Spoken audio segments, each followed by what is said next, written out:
Ladies and gentlemen, hello and welcome once again to CTQ Weekly, the show where we discuss everything that's been happening in the past week in professional wrestling. My name is Paul Laporte, and joining me for this episode are my co-host, Mike Miner, and CTQ contributing writer, Kobe Schoolman. How y'all doing? Fantastic. Doing a little later episode this week because of some stuff that came up in the real world, unfortunately, but we do have a bunch of things to talk to all of you about. The first thing being what has to be absolutely considered the top story for this week: Roman Reigns suspended for 30 days due to his first wellness policy violation. WWE has since addressed it on television. It looks like Roman will be still in the main event of Battleground going forward. They are just going to continue on the story without him, and then he'll come back right around the time when he is going to be taking part in the match. What do you guys think about this so far? We discussed it a little bit on Change of the Questions episode, but I wanted to get Kobe, your thoughts, because you weren't in on that, and just how we feel WWE has treated this thing as a whole. I think that WWE did it really well right up until they decided to keep Roman in the match. Because think about an Undertaker match or a Brock Lesnar match where those guys don't necessarily show up on television every single week. That disconnects you from the build. And in the same way, with Seth and Dean carrying a 3-person feud, I don't know how that would work, since, I mean, I absolutely love Seth and Dean going one-on-one. I really do. But adding Roman to the mix without having him in there, that makes no sense. Plus, why have a match like that at Battleground when they could save it for SummerSlam and have a money match right there for what they're trying to make the WrestleMania of the summer? Well, honestly, I think the reason that they're doing this at Battleground and not at SummerSlam is because the draft's coming, and they're not all going to be on the same show. I think that's kind of almost a guarantee at this point, and I don't think that they want to do the draft and then immediately do interpromotional matches right away going into the next pay-per-view with SummerSlam. So I have a feeling that that's why they were doing it. I mean, I thought that they were going to save it for SummerSlam as well, but I think that with the draft coming and the fact that they're not going to be on the same show, they figure this is our one chance to do this for at least some time. So let's get it done, and then we'll move on, and then we can have, something bigger between the three of them take place down the line, maybe line that up for WrestleMania. Yeah, as far as Roman Reigns goes, they can keep him off television for a month, but he's still one of their prized pigs at this point. And in the grand scheme of things, in professional wrestling, a month isn't that drastic of a period of time in comparison to, say, the time it would take to recover from an injury. Really, then you'll probably be a bit forgotten about, and you have to kind of reestablish yourself. But as far as Roman Reigns' 30-day infraction, it'll go quicker than a lot of people think. So, I mean, I can see what they're doing here by trying to keep his name on the lips of the other competitors, but yeah, I just think he'll get past this, and it's just a matter of how the crowd's going to take to him. I think now is the perfect time to throw him into the heel role, because what are you going to do at this point? He got busted for a violation, and he, it's not something a guy that the crowd's supposed to take to is supposed to do. He got busted for a violation. But then again, this past Monday, they said, everybody makes a mistake, but how forgiving will the audience be in regards to this? Well, and that's another thing I want to discuss. How do we feel about WWE actually addressing this as a wellness policy violation, which, to my knowledge, is the first time they've ever done so on camera in kind of their actual storylines? What do we think about WWE doing that? What does that say about their thoughts on Roman's violation and his potential role in the company once he returns? There are about 3 people that could present that type of thing perfectly. Xavier Woods in the New Day, Kevin Owens, and Seth Rollins. The fact that they put Seth Rollins in that type of position, he's the only person that would have done something that brilliant to the point that it would round everything out perfectly, because I believed that Seth should have addressed it from the get-go. And from there, I really think that they did the right move. I was, watching Raw, and I was really excited about Seth addressing it, and then it went downhill from there. But the fact that they addressed it at all, very good call from WWE. Yeah, I just think the one thing to happen with this that kind of left a sour taste in my mouth is they did address it on Monday on Raw, and it was great because, oh, look, they're addressing something they don't normally go the lengths to actually, acknowledge on television. But the thing that soured me on it was when they brought the graphic up of Roman apologizing, so it just seemed too contrived at that point to seem like kind of a shoot.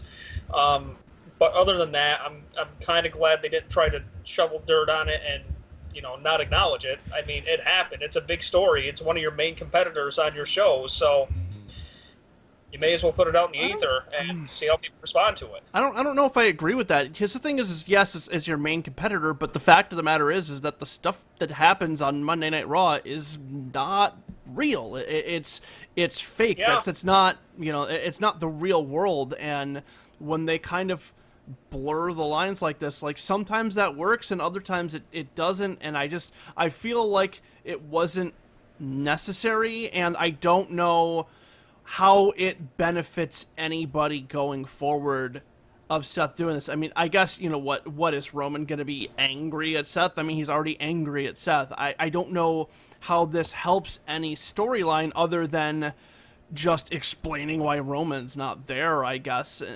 I just don't know how creatively it helps this thing going forward. It's supposed to elicit a reaction from the crowd, whether that's good or bad. They're trying to get the crowd. Okay, what reaction is it trying to elicit?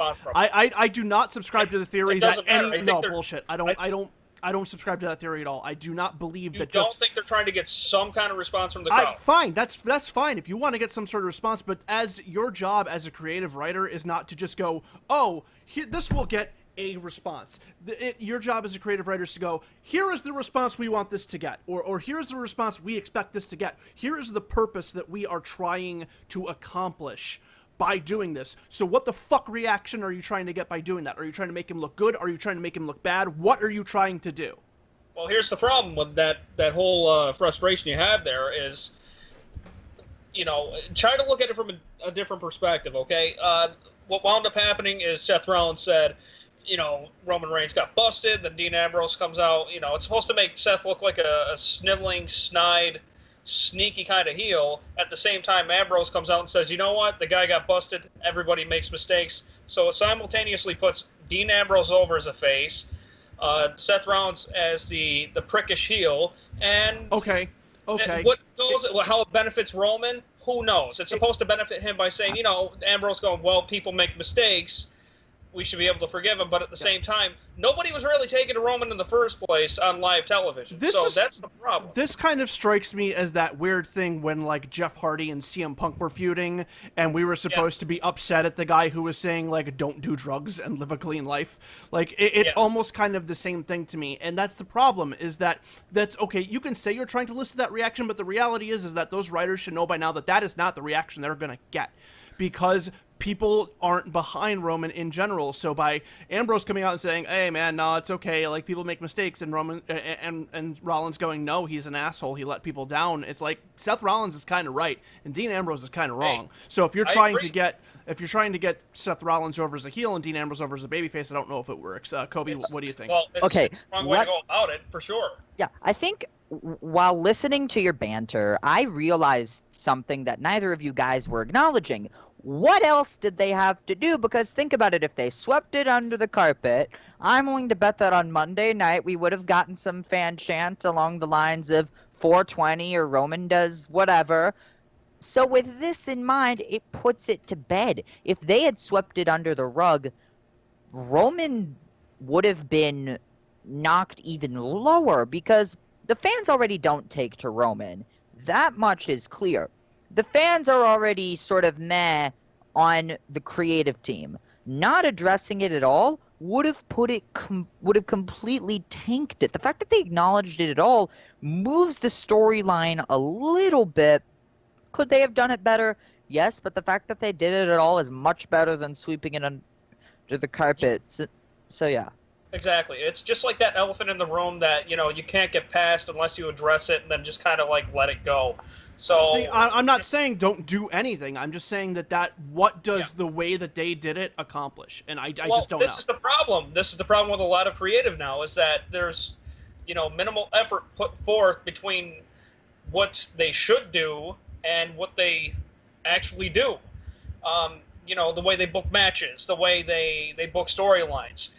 There's a little something missing to these things these days, and unfortunately, they're not catching on to the little nuances that make these shows just that little bit better. And this, unfortunately, was one of those situations you just described, like, 7 years ago with CM Punk and Jeff Hardy? Like you said, that situation, you're supposed to hate the guy that's coming down on the guy that's a known drug addict to let people down constantly. It's like you said, it's a similar situation. Seth Rollins is supposed to be the heel for letting the audience know that Roman Reigns let them down. I think it could have been written better. I think it could have come across better on television. Although Seth Rollins, he does what he can do with the material given to him. Same with Dean Ambrose. What are you going to do? Right. I'm not knocking either guy. Oh yeah. I'm just saying. I get that. But, creatively, they can do a lot better. But it's just a lot of stuff that's done at the bare minimum. These days. I mean, I try to have fun with it, but at the same time, sometimes it's really hard when things have holes in them. When logic has a bunch of holes in it. So, I get what you're saying. At the same time, I can see what they were trying to do. I'm not saying it was good, but they have a long way to go before, they put something out there that makes sense. I guess is what I'm trying to say. Immediately, this whole situation where they don't do the right booking decision, it harkens back to something from years before Jeff Hardy and CM Punk, and to quote the great Paul Heyman, I've only got 2 words for you. Matt freaking Hardy. You go back to the Matt Hardy and Edge storyline. They had this thing that was going on off screen, and what do? They instead fire Hardy, much to the chagrin of many fans. I mean, Edge and Lita, instantly their credibility went through the tubes, down the tubes, whatever. And then they bring Hardy back and they put Edge over. Like, think about that one for a moment. They put the guy who stole Matt Hardy's girlfriend or wife or whatever Matt Hardy and Lita were at the time. They put him over Matt Hardy, who should have been the returning babyface that was like, huzzah, I'm coming back to get my girl back and to, pop a cap in your ass because you stole her. And instead, look at where Matt Hardy's been since then. He got into his usual feud with Jeff. And I don't know, if they had handled it better, we wouldn't have had the whole Brother Nero thing. I just wanted to bring that one up, but still. Also, I mean, 10 years later, Matt Hardy's broken. He's officially broken. So you can devil's advocate it and say though that booking caused Edge's launch into the mainstream and the most successful run for him, and that's what really turned him into a legend. And made him the best he could. I'm not necessarily saying that the good guy needs to win every time. I'm just saying that the story you tell needs to be consistent and needs to be compelling. And I just don't know what that segment on Raw did to further that. I mean, like I said, I mean it is consistent in the way of Seth Rollins is a sneaky bastard and Dean Ambrose is Roman's buddy, but it doesn't really push anything along. And I mean, honestly, like I said, I'm okay with them keeping Roman in the triple threat, just for the simple fact that, like I said, we're probably not going to be able to get it for a little while because the draft is coming. There are some people out there who feel like that Roman being put back in the main event of a pay-per-view right after a drug suspension. Like, he should be punished further by being pulled from that, which I disagree with, because that's the punishment. You get suspended for 30 days. That's it. People kind of want Roman to be treated more harshly because they don't like the guy for whatever reason. I don't know. Like I said, I don't know if there was a right answer to this question as far as what's like the best way they could have handled it. This is kind of a shitty situation in multiple ways. Yeah. And who knows what he was popped on as well. It could have been a supplement with, something that was on a banned list. I mean, what he got popped for is kind of irrelevant unless he has some sort of bigger drug problem and he's going to need to go to a rehab facility, which doesn't seem like. It's probably something minuscule. So, I mean, like you said, what are they going to do? They put him out for 30 days. He comes back. You get back on track. Do what you got to do. The guy's been very solid at pay-per-views the last how many months now? He's put on good performances. You can't just say it's one side. The guy, he's danced the dance, and he's gone from there. But, you put him out for 30 days because he got popped. You put him back in there because he's still a huge face of the company, and then go from there. If he gets popped again, then you have to make some really tough decisions. Yeah, I don't know. That segment on Monday just left kind of a bad taste in my mouth. It's just like, okay, well, we have to address it, but this is like, they addressed it, but at the same time, they just kind of swept it under the rug. Like, I don't know. Because they had, they added AJ Styles into it, and they added John Cena into it, and then they didn't really for either of them, because then they both ended up losing later on in the night. They pussyfooted around the issue. Right. That's what they did. They skirted around it. I mean, if you wanted to do anything, it's just another situation like Kobe brought up, kind of like Edge and Matt Hardy, where they seem to be leaving money on the table. Seth Rollins could be a tremendous face. I get what they're trying to do with him as a heel, but you've got the guy that the fans want to cheer for, and then you've got the guy that the fans want to hate. The ones that they want to hate. Roman Reigns, the guy they want to hate. Seth Rollins, the guy they want to cheer. So what do? They try to force the idea that Seth Rollins is a heel, even though he's got a fantastic moveset that would be set for a face. He has the personality that people want to gravitate toward. And Roman Reigns, for whatever reason, the audience just does not take to him because they probably feel like he's being crammed down their throat. So, I can see what he's saying with the Edge and Matt Hardy comparison. Edge years ago, he was the heel, big-time heel. I agree with him, getting shot up like that because he took advantage of it the best way that he could. He got all the way to the top and went from there. But as far as Matt Hardy goes, I don't know. They just kind of let it go to the side and left money on the table with him because he was probably their biggest face at the time. You couldn't go to a place, an arena, without hearing Matt Hardy chants, "We want Matt, we want Matt." And, they bring him back, and then what do they do with him? They proceed to do nothing. They put him on a match with Edge on Raw. Matt also dropped the ball and cut some really shit promos in that return too. Like he couldn't hold up his end in that respect, in my opinion. How much of that was creative though? No, that was all him. The crowd was just Matt not being able to talk correctly. Well, like if you go back and listen to those promos, he was fucking up words and his run-on sentences. It didn't go well. I feel like they let him write his own promo. And he bobbled it. He didn't do well with it because that's the thing. It's like Matt. I don't know why we're talking about Matt Hardy here, but Matt Hardy is a fairly charismatic guy. It's just he never really cut a great promo. Like he's look at the bite burst, but remember the bite this segment with Lita and Matt Hardy when Matt Hardy called in and he went off on her and she wound up leaving the show, if I'm not mistaken. I don't know if you remember that, but that's probably the best work he did in that whole spiel, that whole situation. Yeah. But anyway, it's just a comparison with Matt. It's kind of like a similar situation in regards to that, but it's just like you said, it's a really weird thing. And for some reason, it always goes back to the Hardys. We talked about Jeff. We talked about Matt. And this is a good opportunity if WWE does want to pull the trigger on a Roman heel turn. It feels like this is a good chance to do that. Whether they will or not, I don't know. It's just like, how do you get the guy over as a face off of this? I don't know, and it seems like that's what they're trying to accomplish, and that's what they were doing with that segment, but I just don't know how that works. So I don't know if this is the time to pull the trigger on a heel turn, or if this is just an excuse to move Roman kind of into the background, but it seemed like they wanted him to be one of the guys who led one of the brands. So I don't know. A lot of questions up in the air. Let's go ahead and move on. WWE, it looks like they are going to be going with 2 big titles.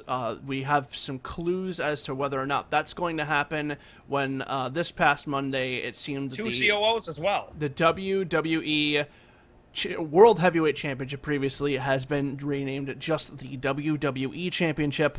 And all the graphics that Dean Ambrose, when he came out, all the graphics said the WWE Champion. Was referred to as the WWE Championship. So it looks like they are going to be splitting the main titles, presumably one of them being the WWE Championship and the other being the World Heavyweight Championship. What do you guys think as far as this decision goes? Do you think that they should have kept one title, kept the unified champion bouncing back and forth between brands, or do you think that split titles are the way to go?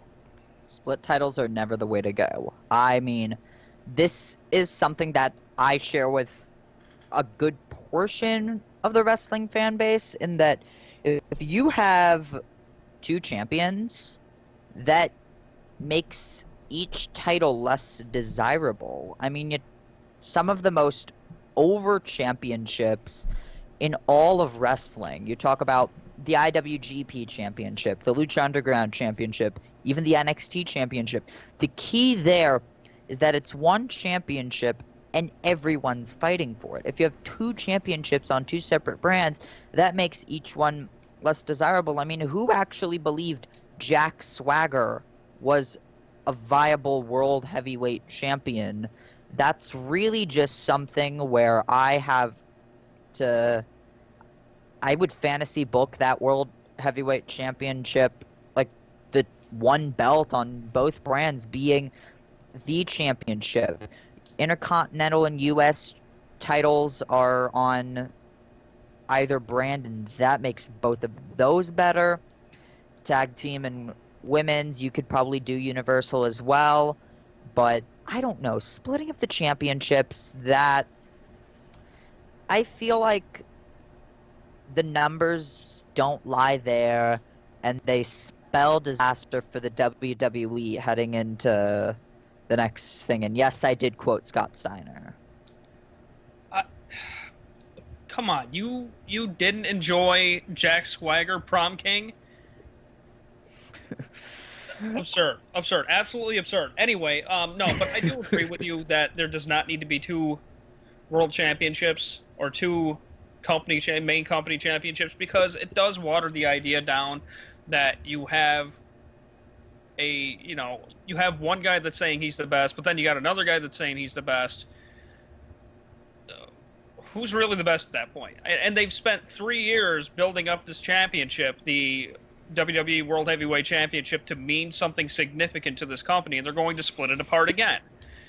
To me, that's a bad decision. Have the champion go on each show, day to day or week to week, whatever. But one championship. You don't even need the champion to be on every show or every week. It's just, you don't need that. I mean, they got along just fine years ago. Look at Brock Lesnar just within the last couple of years. He was gone for months. Not months, but maybe, maybe months, a month or 2 at a time. He had that championship. It was a special occasion when the champion came along and was on the show. So, I mean, I'm not saying they have to go to that length, but at least keep it at one championship and space the time out between with the champion being on the show.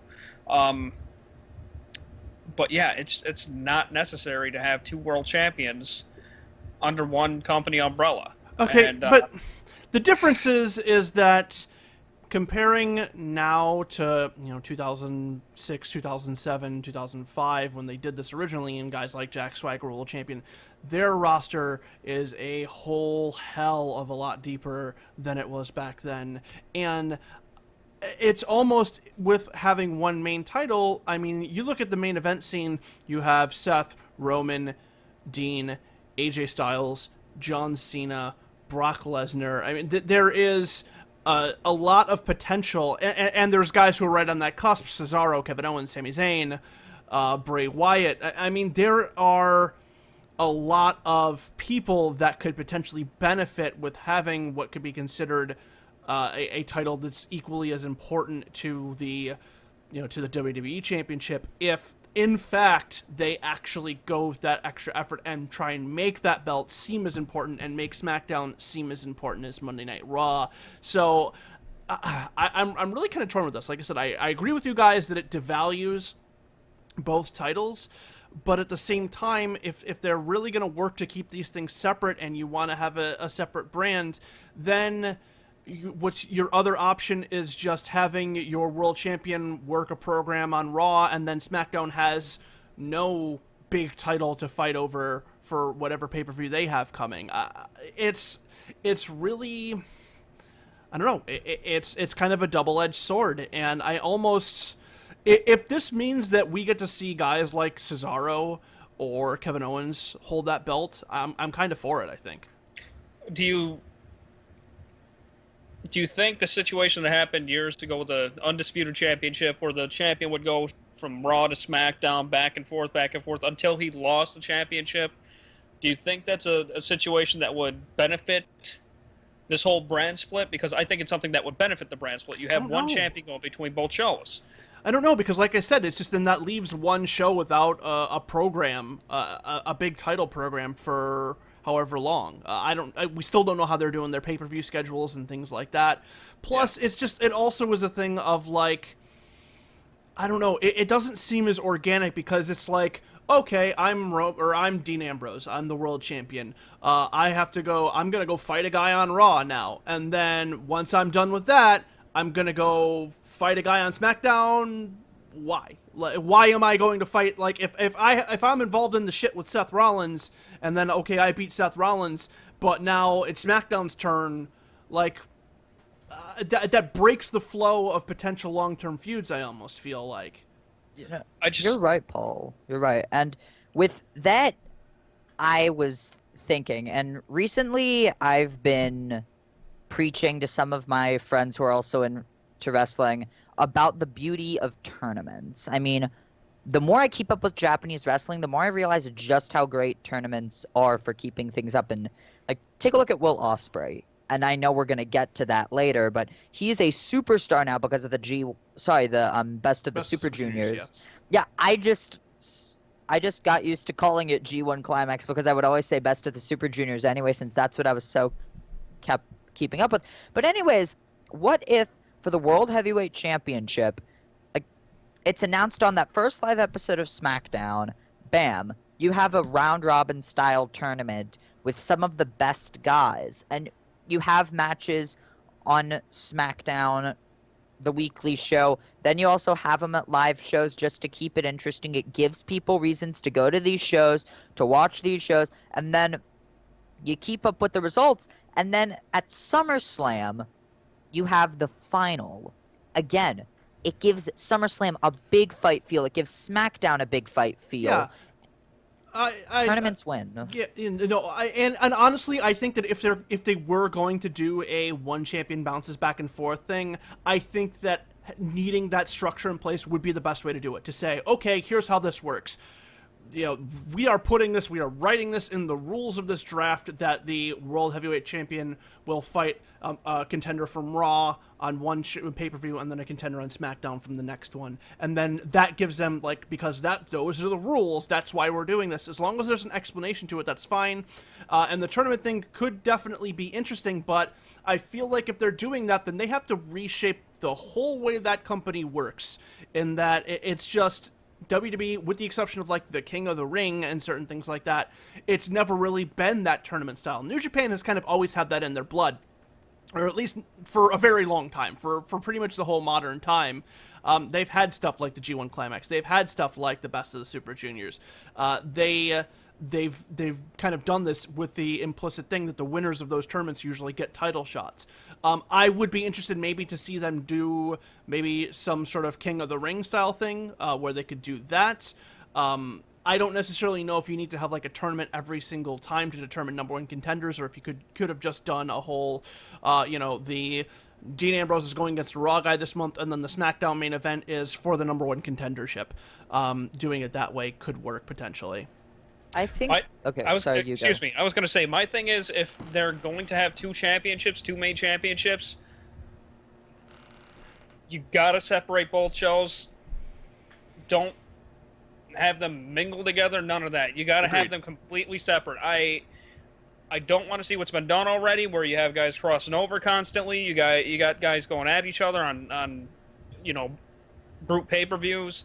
Just completely separate the brands. Don't even have them acknowledge. The only time that you even have a chance for them to mingle together is maybe on a once-a-year draft show. And with the draft show, you got to be consistent. You got to have it on a certain date or a certain month, and just go from there. But if they're going to make this work, they got to go full tilt with it. They can't half-ass it. But who knows how it's going to turn out? We just got to go and see what they're going to do. Something that came into my mind was, so you know how they always had the Royal Rumble match as, an interbrand thing? Yes. Of course. What if the Royal Rumble had... A Punjabi prison. Well... Yeah, great! Yeah, why not? Yeah. Hashtag minor for creative. But in all You'd be seriousness... surprised. Yeah. What if the Royal Rumble was won by one brand, and then the other brand, they did something along the lines of whether it be a chamber match like they've done in years past, or again the tournament format. I just feel like if you're going to make each championship important, you have got to build each one up as if it is desired. There is a reason why the NXT championship, in my opinion, is the most desired championship under the WWE name or banner. I like that idea. I like the idea of splitting up like the gimmicks that determine number one contenders and things like that. I actually think that's a really good idea. But again, this is all under the guise of there being a this would be slick if they're doing split titles, which it seems like there should be. I like the idea of the Royal Rumble being for like Raw. They may need to find some other people to fill in. Maybe they can call up some guys from NXT. They can figure something out. I'm not saying do it for Raw, have them intermingle, and then the other brand, No. Well, let's say a Raw guy wins, and then a SmackDown would have the tournament, or a SmackDown guy wins, and the Raw guy has the tournament. I almost like better the idea of, okay, Raw has the Royal Rumble, so the winner of the Royal Rumble faces the WWE champion at WrestleMania, and then you have it with Raw guys, and then maybe pull up some people from NXT, do something like that. And then SmackDown has the Elimination Chamber or something like that. So then the winner of the Elimination Chamber faces the SmackDown, the world heavyweight champion at WrestleMania for that. I almost like that idea a little bit better rather than going like, because then it's almost like the Elimination Chamber is a consolation prize. If you put them all together and then you have like Raw guy wins, okay, well SmackDown guys, you can have the Elimination Chamber. This way it kind of establishes them as two separate, unique things. I was going to say, back in 2004, they had a similar situation where, as you know, the one guy that won that year, the Royal Rumble, Benoit, he got a shot at the World Heavyweight Champion.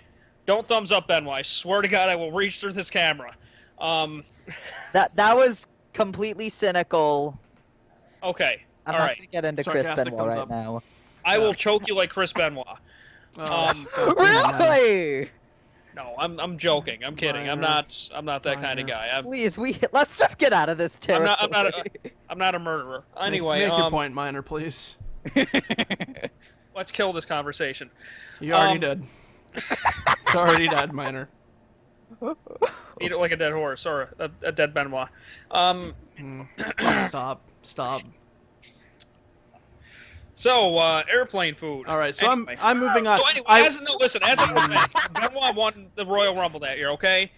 And SmackDown held a Royal Rumble of their own, a small Royal Rumble. Right. And as we know, it worked out pretty well in the end. Eddie Guerrero won that. Yeah. He went on to the pay-per-view next one. What was it? No Way Out. He won the championship from Brock Lesnar.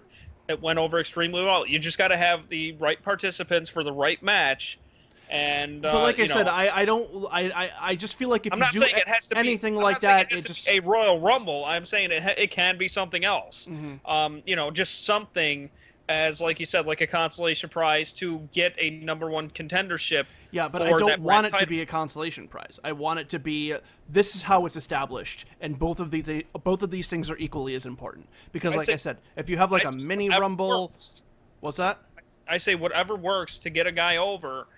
because we don't remember how Eddie Guerrero got to that point. Most people don't remember how Eddie Guerrero got to that I didn't match. remember that at all. No. So I mean, it's just as long as the guy gets to that point where yeah, they're but in I don't want there to be, you know, I don't want us to need a decade of history to cover up, you know, basically cover up the sloppy steps as to how we got there. Like I said, the thing is that nobody remembers that, but everybody remembers the fact that when the brand split took place the first time, Raw was the A show and SmackDown was the B show. Everybody still remembers that.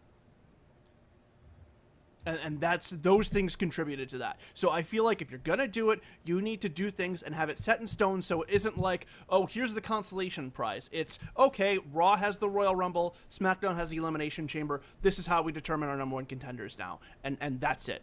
Well, like, that's the thing I'm afraid of, is that they're going to make SmackDown the B show again. They're saying, well, we're not going to do that. We're not going to do that. They're going to do it again. I can't see them taking their prized possession, which is Raw, the show that everybody tunes into, and then giving SmackDown the same time of day. It feels like they're trying. It feels like they're at least trying. They were more willing to. Excuse me. They were more willing to years ago give SmackDown a better chance, but even then, SmackDown was doing better in the ratings, and then they're making it a live show. They're moving the night. I think that they are. I think that they're really trying to make an effort to make it an A1 instead of a B show. You know, it's one thing to try and do something, but it's another thing to actually do it. Fair enough. So we still have to see what they're going to do. I'd hate to make assumptions and say they're going to do that or they're not going to do that, but based on the past and what happened, they don't have a good track record of treating SmackDown any better. So I wanted to point this out before we moved on, because this is not something we had up for discussion, but as I was going through the roster list here on WWE's website, and unfortunately you guys can't see the roster, but if you head over to the page you can check it out. The people at home were able to see this. So if you've been to the Superstars page on WWE.com before, you know that they have it. So they have the roster and they have the pictures of the wrestlers and you can click on them. But then they also have interspersed with that, like, pictures of people on the main roster. So, like, they'll have, like, people, and then they'll have, like, an action shot of Bray Wyatt just to kind of fill space, or like the second one down is like Sasha Banks and Becky Lynch wrestling, just kind of to fill time. And the one thing that struck out to me is that once you get about the halfway down the page, you see Shinsuke Nakamura as a picture on there. And he's the only guy that they have there that isn't a main roster member. It's not like they have like NXT superstars interspersed or NXT guys on this roster page. This is for main roster people. And in the middle of all these SmackDown and Raw images, you have just Shinsuke Nakamura there. I'm wondering if that's going to be some sort of foreshadowing as to, the guy maybe coming up soon. They have him going on tour in Japan. I mean, that's probably one reason he's on there. That's my main suspicion with it, is that's part of the reason they put him on there, because he's going to be heavily promoted for that tour. Yes, that's really the only word I have to say. There could be more than that. I mean, Shinsuke Nakamura, I believe he is the best wrestler in the world. All due respect to so many of the other great talents, but nobody has quite what Shinsuke Nakamura has. And of course they're going to promote him because he is the king of strong style. He has charisma like no one has had in WWE in such a long time. Plus, I mean, I don't know, he has the name recognition, and now that I've gotten over my sort of killer fangirl instinct, I seriously think that if you have Shinsuke Nakamura coming in for SummerSlam, maybe have him work a duel with NXT TakeOver. Please, because I'm going to that show. More Nakamura. Wait, you're going to TakeOver? Yeah, I have tickets for TakeOver Brooklyn. Please. Hide me in your suitcase. Hide me in your suitcase. Wow. Like, that is the show that I looked forward to more than SummerSlam. Yeah. NXT TakeOver Brooklyn was probably the best show under the WWE name in 2015. And you know that Brooklyn crowd is going to be vocal about Nakamura. If he has his main roster debut in Brooklyn at SummerSlam, Oh, the chills! I'm already feeling them. Yeah, Are there tickets still available for that show, or are they sold gone? out. They're gone. I figured. Yep. Not surprised. You might be Yeah, able to I'm find not them on like surprised StubHub either. or something. Yeah, I'm not going to go on StubHub and find tickets. They're probably, overinflated with the price. There goes half your year's paycheck. Yeah. Yeah, I don't Yeah, know. I mean, you can check it out. Sometimes they are, but sometimes they aren't. I've been able to get some, especially down in New York. Sometimes it's not bad. It might be worth Yeah. at least looking into. But no, Between the gas and the train tickets and I got all that it. I got stuff. them right on pre-sale day. So Yeah. and that's the I thing. It's considered like it, but- I have no interest in really going to see SummerSlam. It's just like okay, go to Brooklyn and then just. I mean, even SummerSlam would probably be a great show too. So I mean, either way, if Yeah. you had to go to either show, you probably would have you would have had a great time. They tend to focus on SummerSlam like it's a second WrestleMania. So I think either way, you would have had a great time. But I would have leaned toward the NXT show for sure. Speaking of that, and we're just going on to like super tangents here. I was trying to think of Yeah, why not? of like wrestling bucket lists of like, okay, what do I want to go do, in professional wrestling before I die? And it's like, I want to go see Lucha Underground taping. I want to go see the Battle of Los Angeles. I want to go see Wrestle Kingdom in the Tokyo Dome. Yes. I don't think WrestleMania is on that list for me. Just for the simple fact that it's just so fucking so much. big. I mean, Axis is cool and all the stuff that goes before it could be really interesting, but I don't know if I ever want to spend $500 to sit a mile and a half away from the ring and watch it all on a giant screen. I don't know if that's one of those things that I personally, as a wrestling fan, am interested in doing. And I don't know if like Wrestle Kingdom and the Tokyo Dome would be all that different, but I don't know. Like it just I don't think that's on my list. I mean, yeah. I'm sorry, Kobe. Go ahead. Oh, no, it's fine. But, the thing that I think sets it apart is that whenever you go to a WWE show live, being there with the crowd is half the experience. During that WWE live show I went to, it's been at least a month now, the best part was not the in-ring action. The best part was being there with the fans, being the only guy cheering for Baron Corbin, being the only guy booing Roman Reigns. Yes, I kid you not. I was the only person there not booing for Roman Reigns except for like a couple of adults dispersed in the crowd.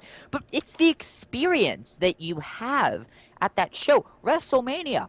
It's 100,000 or 90,000 or 80,000 or whatever. Okay, not 100,000. Sorry, Close. Titan Towers. It's effectively Yeah, 100,000. but still, anyways, when you have that type of passionate crowd all in one place, it's still really nothing like it. I mean, if you're at WrestleMania, who's going to forget when the lights go down for Bray Wyatt's entrance and there's, thousands and thousands of fireflies, or when the crowd goes insane for Stone Cold, or if Nakamura at WrestleMania and you have the entire Orlando stadium singing along with this theme song. It's that type of stuff where it's the experience about it, not just the fact that it's wrestling. No, I mean, that's a good point. That's a very good point. Fan experience. You didn't put it up there, but one thing I wanted to quickly bring up: What Culture, pro wrestling. Did you get to that? I started watching the show, but I got just to the start of the first match. I watched it live, and I don't think there's been this much hype for a wrestling show since TakeOver Brooklyn. I mean, you talk about fun fact.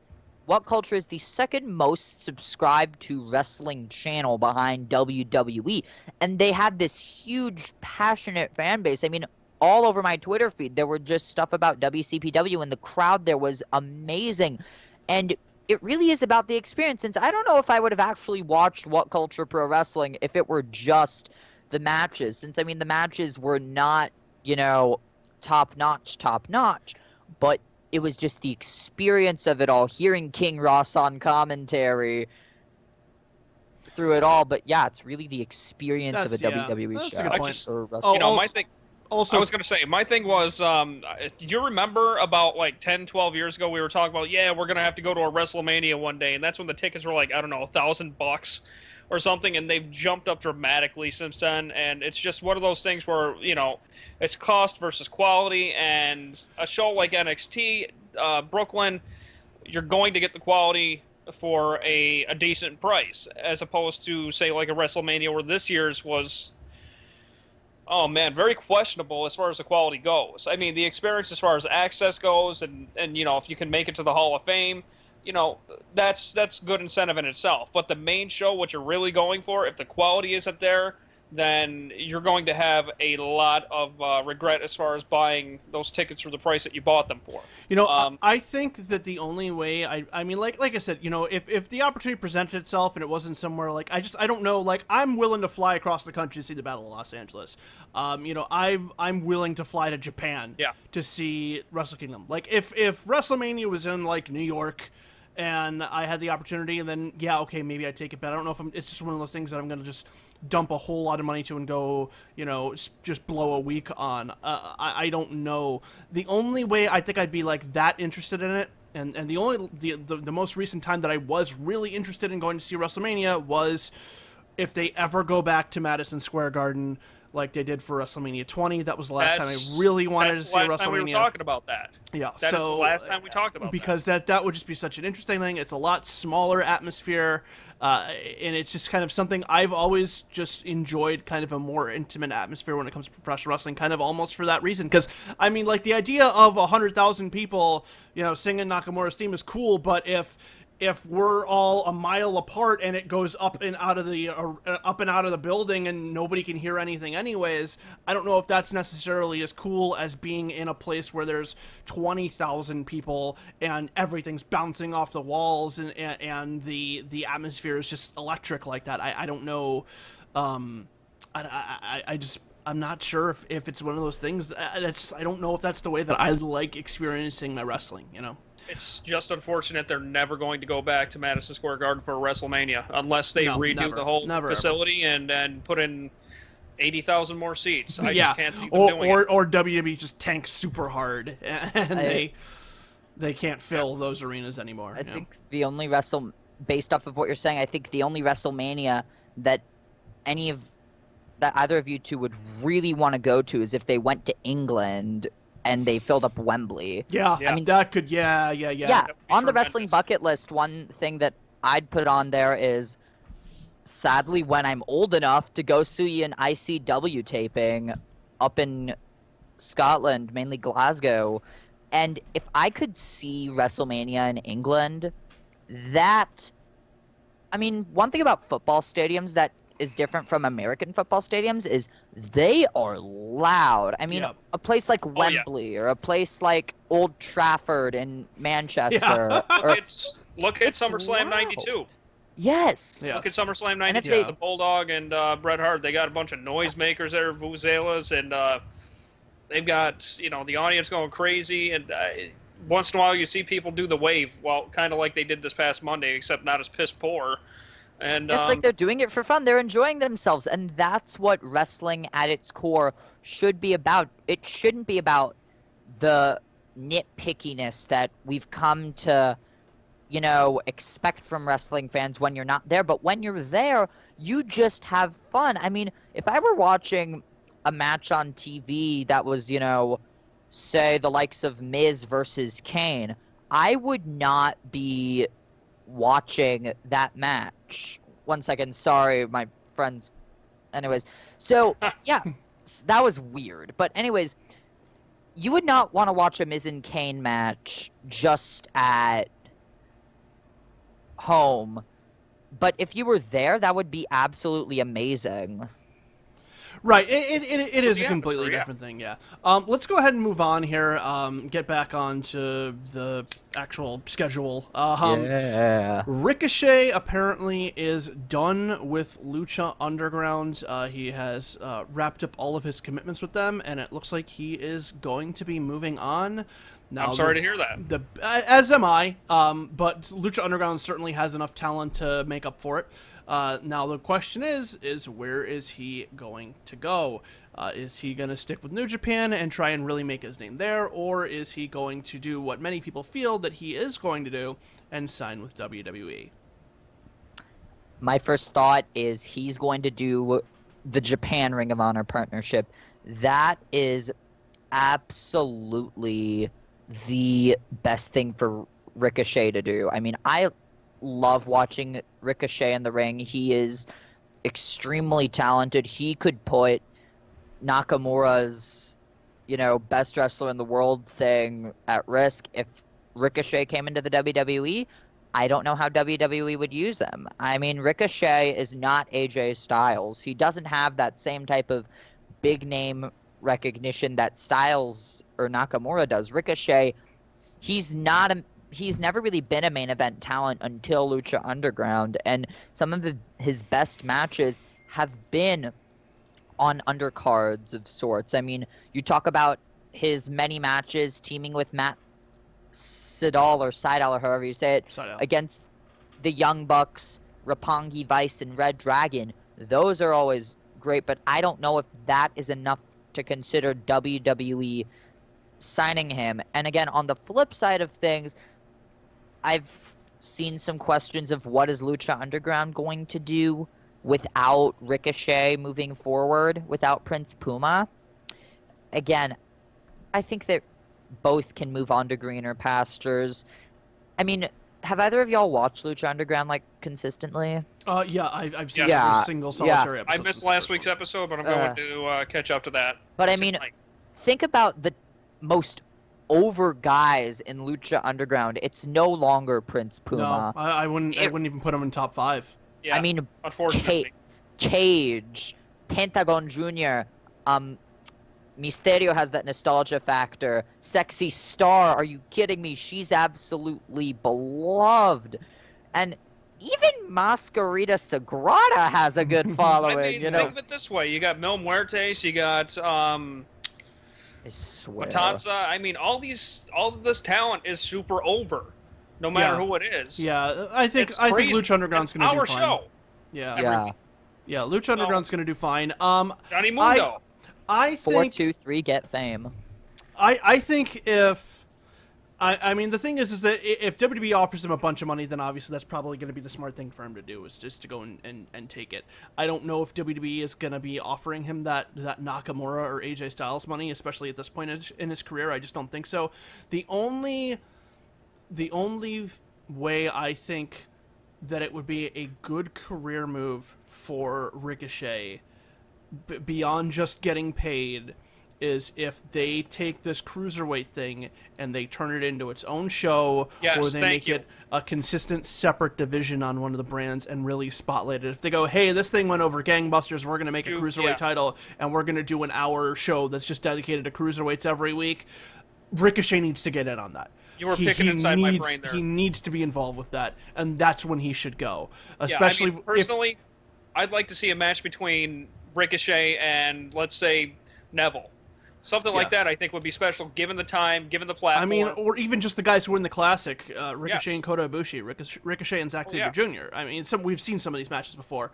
And then if WWE... Bring it to a grander stage, you know? Yeah, exactly. And if WWE gets him, then they should make the play for Will Ospreay as well, if they're planning on doing the Cruiserweight thing beyond the CWC. If the CWC is going to be it and for a year, or they're not going to do anything beyond just having it be a yearly tournament, then Ricochet is better off trying to make his name more in Japan, and I think that can build up his stock, and then maybe he can move to WWE a little bit down the line. But if he doesn't have, like, if they don't dedicate this division specifically to cruiserweights, or dedicate a show to cruiserweights, I'm worried that if Ricochet shows up, it's like, okay, you can't do half the things that you could do before. We're not going to let you do those things because they're too risky, or they're too whatever, or we don't want you to make our other guys on the card who are higher up look bad, or like they can't do this. So I think if they're gonna do an established cruiserweight show, he should get in on that. Otherwise, he should pass. He should stick with New Japan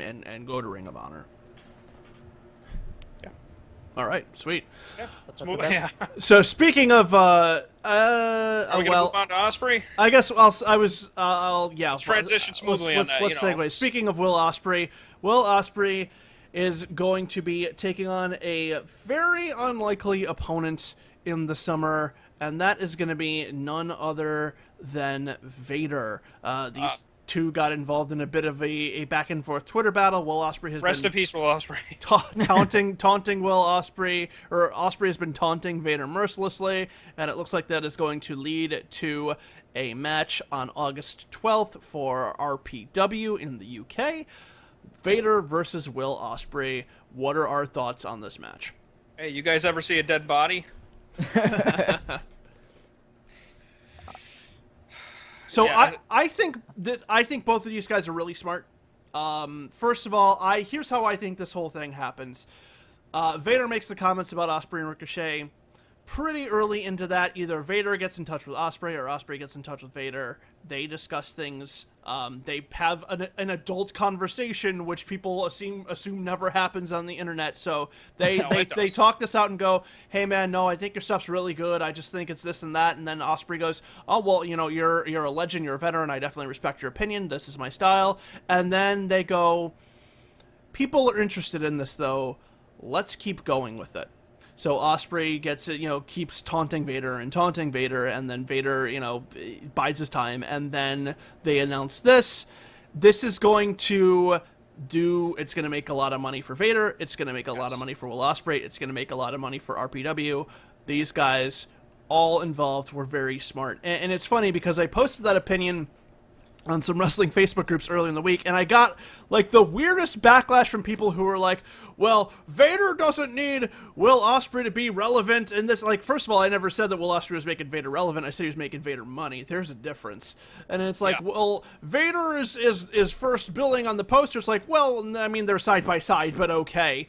And it's just a thing of like, Vader, I said that there's more interest now in Vader than there has been in at least the last decade, and I don't know how anybody can disagree with that, but apparently people took that as I was making some sort of slight towards Vader, which I'm not, but Vader's 61 fucking years old. He's basically retired, and this is going to get him a payday. It's like, oh, Vader has a bunch of money. Well, how do you know Vader has a bunch of money, for one? And number two, I'm sure Vader could appreciate some more money. This is probably going to be a bigger payday than he's gotten in a while. So, I don't understand. Like, this is a very a very symbiotic thing. People just assume that this is Vader putting Will Ospreay on the map, the guy who just won the fucking Best of the Super Juniors and was on Sports Center a month ago. He's putting that guy on the map because he's not there already. So beyond just some people being weird about that, I think that this is a great thing for everybody involved. Yeah, definitely. And once again, we're in each other's brains here. Like you said, it's probably one of those things where they got together through messages and whatever else, corresponding with one another and trying to set this up, just because the little bit of buzz they wound up getting through articles on the internet. So, I mean, why not take advantage of it and make money off of it? That's what pro wrestling is based off of. Who says kayfabe's dead, baby? This Exactly. is pretty much... Yeah, I mean, look at the 1920s. I mean, that's what wrestling is based off of. Two guys saying, okay, what's the best way we can make each other money? How can we get one over on the crowd and make this seem as legitimate as we can and make the most money off of it? And this is one of those ways that you can do it. This is pretty much Bayley versus Nia Jax from NXT TakeOver London on steroids. I mean, I loved that match, but it's sort of like, just imagine that match, except an even more brutal Vader. All due respect to Nia Jax, I hope she doesn't. Steroids. Yeah, I hope she doesn't come through my door and pop a cap in my ass.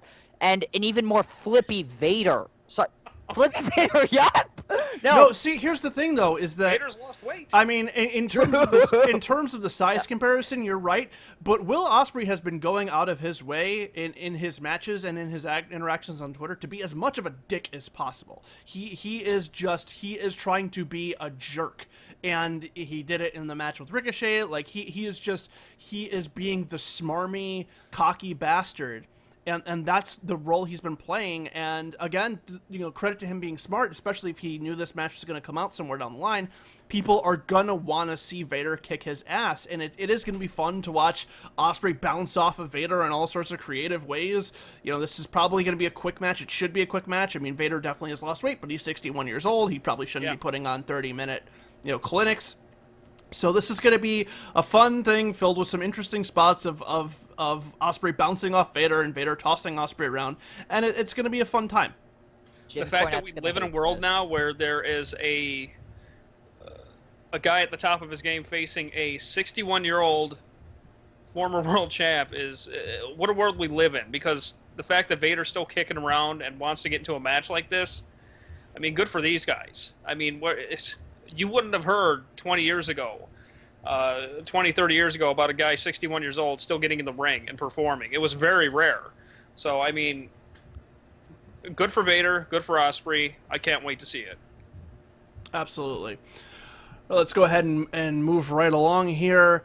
CM Punk, the odds have come out for his fight with Mickey Gall, which is now going to be at UFC 203, and he is a huge underdog. Listed according to the books. So right now, the online betting site Bovada currently lists the fight's odds as CM Punk is plus 265, Mickey Gall is minus 300. For those of you who aren't familiar with the way that fighting betting odds work, or just one-on-one betting odds work, because I think they kind of do the same thing for like tennis and stuff like that.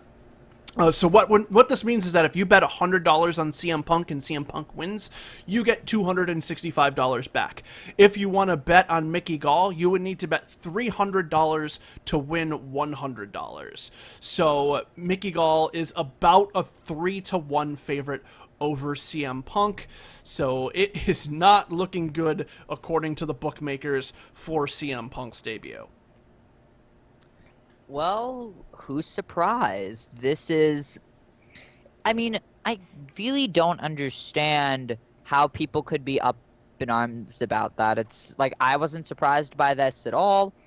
I just want to see CM Punk either get his ass whooped or actually do decently. I mean, he said actually in an interview recently that if this whole UFC thing doesn't work out and however everything plays out, he could consider going back to wrestling. And I'm not just saying that because it's, a wrestling fan's pipe dream. He actually said that. Go check it out. And that's the type of thing where it's really going to be interesting to see how it plays out. I think if CM Punk is going to have the fight of his life, first off, we gotta get, he gotta walk out to Cult of Personality, no doubt, because that's already gonna, make the hype even bigger. Secondly, Punk is committed to this. It's not like he's not been training. This is the type of thing where he's really got his eyes set on this, and I don't know whether he's going to do well or not, but all in all, it gives me a reason to watch this show. I'm very excited for it. It's just one of those situations where a guy like Punk is 38 years old. It's going to be his first mixed martial arts affair, and he's going against a guy that's 23, if I'm not mistaken. 24. Last time, 24. 22 to 24 years old, and the guy's probably as hungry as anybody has ever been for a bout, and especially against CM Punk. Mickey Gall has been training at this probably his whole life. CM Punk, this is his first bout at age 38. There's a reason why CM Punk is the underdog, and he's not being favored for this. So I just can't see going Punk's way. When this is all said and done and UFC 203 is in the books, I feel like this is going to be considered one of the worst career moves in professional wrestling history. For the simple fact that it took 2 years for this to happen, and there's just so much built up, and so many people are going to be watching this. I feel like I don't know. If you want to, Punk wanted to try this, and this is something to knock off his bucket list, and fine. And I'm sure he's making a fuck ton of money. But I feel like it almost would have been just better if Punk just I quit WWE, I take 2 years off, and then I come back for New Japan or back to WWE or whatever, because I'll get paid a shit ton of money that way anyways. There's still a lot of hype built up around me, but I feel like if CM Punk loses this fight, which everybody believes he's going to, get smashed up by Mickey Gall, taps out, submits, loses in some decisive way, and then he's like, okay, well, I'm going to go back to professional wrestling. It's going to be CM Punk fails at MMA, has to come crawling back to wrestling, which he's shit-talked for the last 2 years. That's the thing. I think that when this goes down, it is going to be considered, people are going to look back at this and go, what were the biggest mistakes in professional wrestlers as far as career moves? This is going to be up there. And if he goes back to professional wrestling, there's going to be a huge subset that's going to welcome him back with open arms. But there's going to be a group of people who go, well, you're only going back because you couldn't hack it in MMA. and you shit talked us for 2 years as being fake and being for silly and being for kids, and here you come crawling back for your paycheck. So who's the fucking who's laughing now? But does CM Punk really need a paycheck at this point? Does he need it? No, but the guy's done well. So I mean, he needs enough of a paycheck to take an MMA fight in the UFC. If this wasn't about money for him, at least to some extent, he could have just been like, I want to fight mixed martial arts. I'm going to show up on a King of the Cage card and fight a guy who's 0-0 and been doing this 6 months, and maybe he would have won. Do you think he's not doing this just for high profile? I mean, at least for that? I don't know if high profile is the correct thing to do if you're going to lose. I don't know if you want high profile if you're going to get your ass kicked. So the thing is, though, he's got that much confidence. He probably wanted to reach the top of the mountain, which is the UFC, and go from there. But like you said, he didn't reach the it's top one of the mountain. Where he wants to try it and go right to the top and do it. He was dropped out of a helicopter on top of the mountain, and he has no way down except death because he can't ski. That's the problem. That's the issue. He's overreaching. So I'm just saying, like, I think this was a bad move for him. And does he need money? I don't know. I don't know. I'm not his fucking accountant. I don't control his finances. I'm not sure what he has or what he wants or what he's willing to spend or what he's, what he wants to make. But I think money is something that definitely plays into it. And I feel like if he's going to UFC, he's going to get his head handed to him, presumably. And then if he wants to go somewhere else, I feel like that's going to hurt his mystique, his persona. I just think that, professionally, he just basically at this point doesn't care. He's going to do what he wants when he wants, and to him, it doesn't matter. I mean, it might matter to others, but the issue is that he's going to do right now. He was in a position when he left WWE to do what he wanted when he wanted. When he has this fight in UFC, I don't know if he's in that position anymore to go and do whatever he wants whenever he wants. Because I think I think people are going to tell him no. I don't think he was ever truly in that position. I mean, he was one of the top guys in WWE, but he never quite got to that. Well, to that top spot. You know what I mean? When he left, he was in the position to, I can go to wherever, including I can go to UFC with no MMA experience and get a fight and get paid presumably $1 million or something. So he could do whatever he wanted wherever he wanted. Once this fight's over, he comes to New Japan. Yeah, I mean, they're going to pay him, but I don't think they're going to pay him the way they would have paid him if he had just taken a year or two off and been like, okay, I'm going to go work for someone else now. So I get that. I just feel like this don't think he's a bad idea. At that point, as far as professional wrestling goes, I just don't think he'll be as concerned now as he may have been 5-6 years ago. I just don't see it being at the top of his. Even if CM Punk wants to go write comics like this, just him getting his ass kicked in the UFC hurts his name. It hurts his credibility. It hurts his ability to go do whatever he wants, even if it's not professional wrestling. I just think at this point he's just doing things to do them, and that's it. I just don't think he really cares about anything else other than trying to live out some dreams and trying to do whatever he wants. And whether it hurts him or not, I just don't think he's concerned about it. All right, well, let's go ahead, unless you have anything else to add on that, Kobe, or should we move on? I think one thing I'm going to say, and this is a comment that I've made, not just about this, but about just about anything in wrestling or whatever, where you immediately jump to conclusions. Wait until the fight happens and go from there. I mean, yes, it is a wrestling fan's pipe dream to book ahead and try to predict what happens anywhere. But, I mean, who really would have thought that some of the things that have happened in wrestling just these past 6 months would happen? Who would have really predicted AJ Styles comes into the WWE? And this is, I'm talking before he was rumored. Like, who would have predicted that to have happened at all? Who would have predicted that? God, there's so many things I could think of. Bobby Roode. Who would have thought Bobby Roode would be coming in? Who would have thought that we would get to see a Shield triple threat for the World Championship of all things?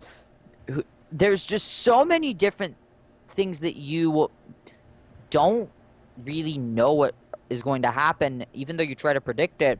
CM Punk is the same type of thing. You don't know what he's going to do after this fight. You don't even know how the fight's going to go. It's like we're just writing him off. And it's a lot like what we've done with Roman Reigns or John Cena, where whenever someone's in a fight with them, you just sort of write the other person off as, they're gonna lose. That's really it. But I think it's far more than that. I think it's, you have to give the match a chance to happen. That's really all I have to say about that.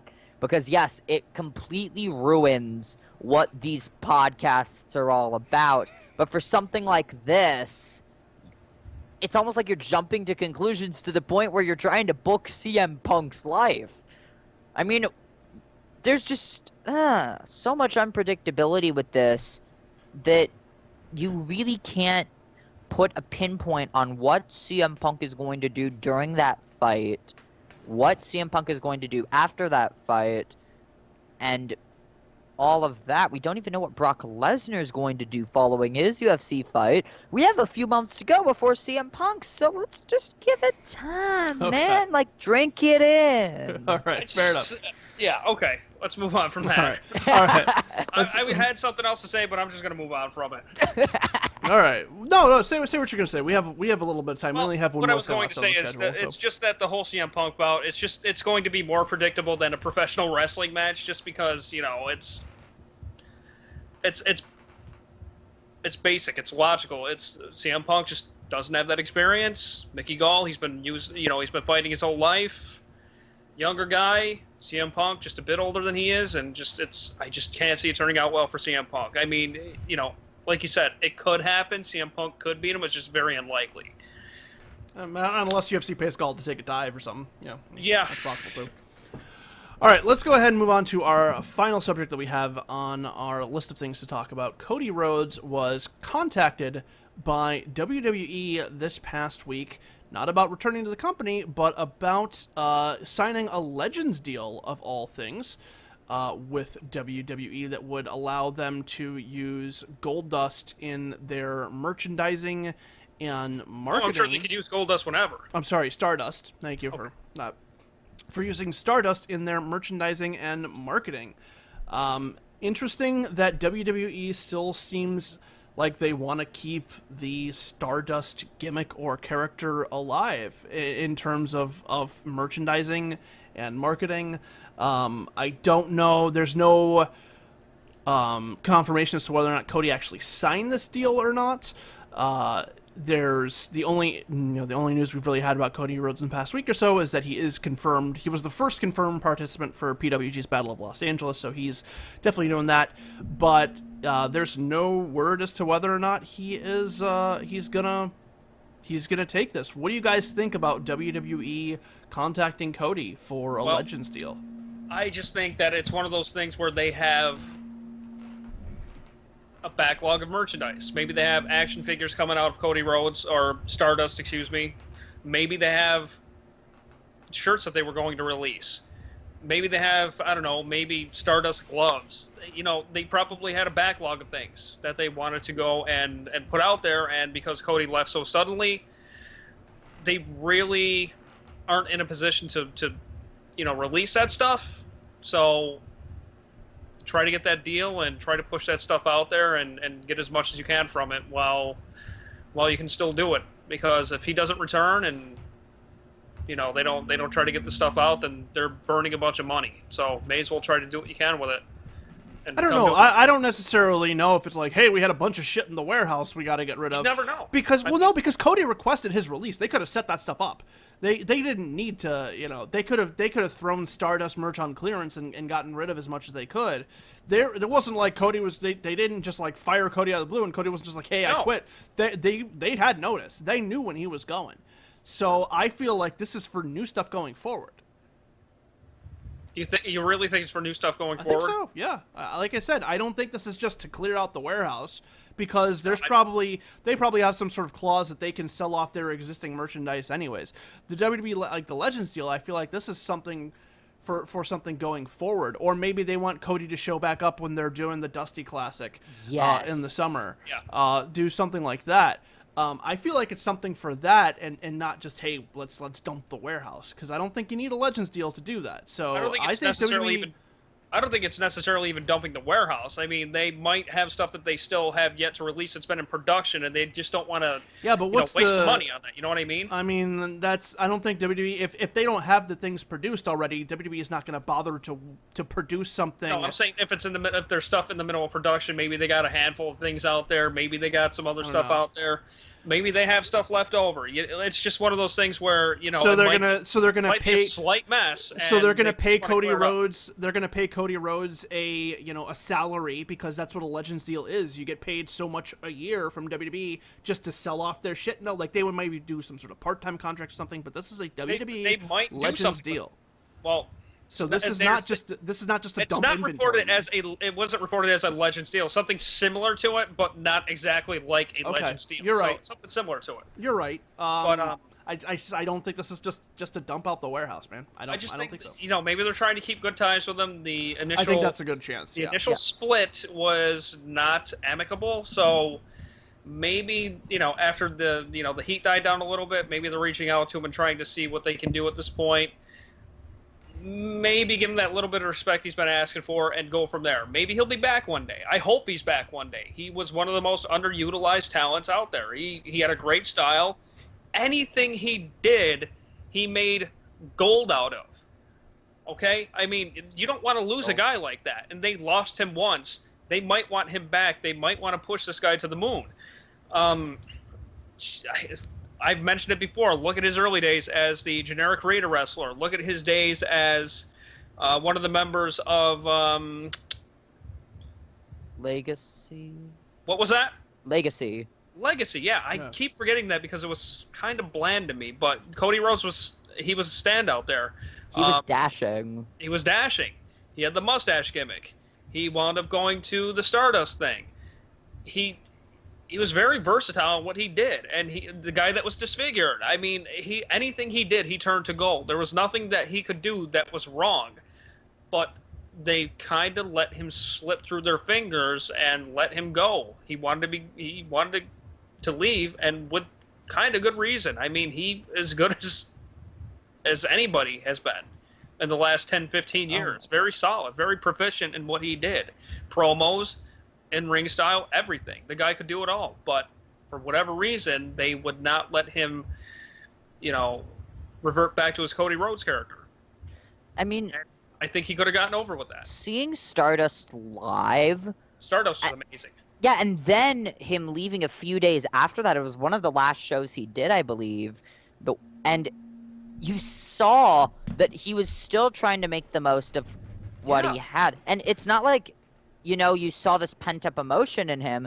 You just saw that, he was trying to make the most of it. I gotta take this. I'll be right back. Yeah, no problem. Well, I mean, like you said, he's just one of those guys that didn't half-ass anything that he did. Yeah. Which was great about him. He wasn't one of those guys that just went, I'm going to go through the motions with it. But he actually went through with what he did, and he didn't half-ass it, despite how he might have felt. And it's like, Stardust came out to a dead reaction, which should have been expected. I mean, I yelled Cody at him, just like a couple other people, because, that's kind of the thing to do. Did you try putting a paper bag over your head? No, he didn't. But he was really funny with, he had an interaction with this one fan where it's like he went to give this guy who had the Bayley shirt I'm a hugger on, but then he faked, and then him and Apollo Crews would just go back and forth, and Apollo would give him a hug, then Stardust wouldn't. And Stardust attracted so much heat just because he was so good at what he did. I mean, you think about the other guy that was in a very similar position to Cody Rhodes, Damian Sandow. What if you had Team Rhodes Scholars return a couple years down the line to a huge pop? Rhodes Scholars, Enzo and Cass, or Rhodes Scholars, Jordan and Gable, I book it. I officially book that because Rhodes and Sandow, they have this newfound character to them where it's like pent-up emotion never being used properly. They can do that. Cody Rhodes was a gifted man. And I know it's like we're talking about him as if he's dead. Yeah. It's like he was dead in WWE because once the paper bag was lifted, then came face paint. And unless you're Jushin Thunder Liger, once you add face paint, it goes horribly wrong. Take a look at the Ascension. Once they added face paint, oh my god. The Usos, once they added face paint, I mean, when were the Usos ever really decent? I never liked the Usos. I never saw anything in them. But again, face paint is typically like, hey, we have nothing to do with you. Let's just add paint to you. Give them a little bit of flair, a little bit of character, and that's what they try to do with them. You know, sometimes the paint works, sometimes it doesn't. I just think Cody Rhodes shone through. He got through that. For God's sake, the guy got a skeevy mustache over. He was the he was the shining star of Titan Towers. Yeah, I mean, God, the shining stars. I can't even. Yeah, but yeah, Cody Rhodes. I know we're going off on a big tangent here, but no, that's fine. But I mean, like Cody Rhodes, he was very good and proficient at what he did with that company, and any gimmick that he got. I was going somewhere with this, but kind of trailed off there. Rest in peace. Yeah, rest in peace, Cody. I just slip wrestling references in whenever I can. I mean, I've done Scott Steiner before we went on the air. I did the whole Gift of Jericho's thing. Did you do Steiner math? Because yes, that's what I did, where it's like, the numbers don't lie and they spell disaster for you. I think I've even... Oh my god. I even sometimes slip out, you know, you have a 141 2/3 chance of winning. Scott Steiner... Oh, actually, because, you know, we're going off on this tangent here, did you hear about the storyline where Scott Steiner got into a mini feud with a dumpling at a Pittsburgh Pirates game? No, I didn't. Yeah, I did not. Let me find the article. It's on What Culture, where Scott Steiner, I kid you not, he actually, I think, punched a dumpling.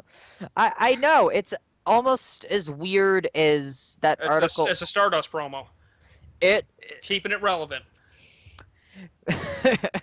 Let me find this, because this is absolutely insane. It's absolutely brilliant. That's one of the things we should have brought up today is Scott Steiner. Scott Steiner. What shenanigans he's been up to. Yep. Here we go. The headline was Scott Steiner attacks giant dumpling. At a Pittsburgh Pirates game, the traditional fan favorite pierogi race was underway when things quickly got out of hand. It started with one large dumpling delivering a stone-cold stunner to another, which is highly against the rules in the competition. Sadly, the situation got even more controversial when the winner was about to cross the finish line, and visiting guest Big Papa Pump laid them out with the Steiner line. Oh my god, that's amazing. Is Scott Steiner. I want you to think about this for a moment. Scott Steiner started getting good when he became crazy and had the multicolored facial hair. Yeah. You know who else has multicolored hair right now? It goes full circle! Matt Hardy! Yeah. He's got the Cruella DeVille kind of thing going on now. Brother Nero. I mean, yes. I have a keyboard in my room right now, and after seeing that one spot at Slammiversary, it's like, that video they wound up doing. That's one of the most brilliant pieces of of cinema that I've seen. It's so horrible. It's great. It's got a very, you know, The Room feel. If The Room, you know the movie. Yes. It's considered one of the worst movies ever made, yet it's so funny. Very similar type of thing. I mean, oh my god, all the Brother Nero jokes I saw. And did you see Botchamania's thing on that? No, I haven't yet. But you need to watch that. I just imagine that Tommy Wiseau actually directed that segment between Hardy, the two Hardy brothers. The guy that did The Room, Tommy Wiseau. I imagine he directed it. Yeah, he did. In my head. Yeah, So I don't know if... See, Matt Hardy is... I feel like Matt Hardy and Cody Rhodes could get along if you put those two in a room. They're underutilized, and yet they put gold with garbage. TNA, I don't watch TNA because I don't really have much faith in it. But when there's something that stupid yet that funny, it definitely puts eyes on it. And I'm currently thinking about an article where I'm saying 2016 is the most important year in wrestling history. We've covered a lot of it. The Cruiserweight Classic, which, by the way, if you saw the opening ceremony for that, I need Mauro Ranallo and Daniel Bryan doing pay-per-views immediately. Yeah. And then that with all the signings that WWE's done, and then something a little more obscure that I just now thought of, Matt Hardy making wrestling fun. Like, the best wrestling, in my opinion, is the type of stuff where, it's serious, but it can still have a little fun. That's why the Young Bucks are so appealing to a lot of people, Jim Cornette's of the world notwithstanding. Yeah. I mean, you can't have it all just old school. You can't have it all new school. You got to have a little bit of each to go around. Matt Hardy is a genius in that respect. Watch What Culture Pro Wrestling, because it's got the perfect mix of serious with the likes of that first match that they had. I believe it was a triple threat. I don't even remember who was in it. And then you have a really comedic match with El Ligero versus Martin Kirby. And then you have Joe Hendry versus Big Damo. That's a match that it's just so entertaining to watch. Everything with WCPW was, because it was a mix of, it was styles clashing.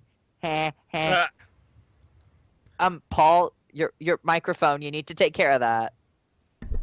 And there goes the smile. He lost his Hey! smile. Oh, whoa, I'm just shocked you guys are still talking. Are you kidding me? We were having so much fun with this. I'll just we got a thing going here. So anyway, I'll just roll the camera and fuck off from now on. I don't even bother being on the show anymore. Yeah, piss off. Hit the bricks, loser.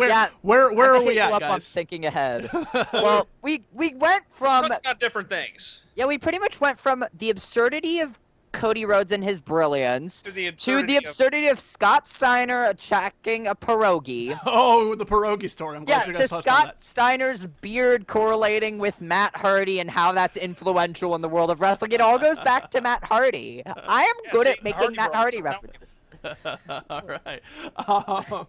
Great job, guys. Jesus Christ. Keep the people on YouTube entertained. Absolutely. There's always 6 degrees of separation with the Hardy Boys. Make this podcast great again. All right. Well, if you guys are all talked out, then we can go ahead and do the lead out, or yes. All right. Yeah, I mean, there's a ton of stuff we can get to, but we got to save a little bit for next time. Absolutely. Oh yeah. All right, ladies and gentlemen, thank you so much. My back is killing me anyway. Thank you so much from carrying me. Is that what you were carrying the both your dead asses? All right. Thank you so much for watching and for listening, ladies and gentlemen. Hope you enjoyed the show. If you did, please be sure to check out our website. That's changingtheqs.com. That's www.changingtheqs.com. If you want to get a hold of us on Twitter, you can do so at changingtheqs. That's at changingtheqs. If you want to follow us on Facebook, you can just go to facebook.com/changingthequestions, or you can search for Changing the Questions there. And if you want to send us a good old-fashioned email, you can do so changingthequestions@gmail.com. For my wonderful partners, Mr. Kobe Schoolman. Ayo, and by the way, keep out for my newest podcast, Thinking Ahead, where I fantasy book stuff. Yes, the first one was just released, and in the coming weeks, I'm going to be doing stuff on the WWE Draft, G1 Climax, Ultima Lucha 2, NXT TakeOver Brooklyn, SummerSlam, just a whole workload of stuff. Keep up for that. That'll be fun. Yep, the first episode of that just went out, so be sure to check that out at our website, changingtheqs.com. For my partner, Mike Miner. Thank you, guys. My name is Paul Laporte, and we'll see you all again soon. Take care.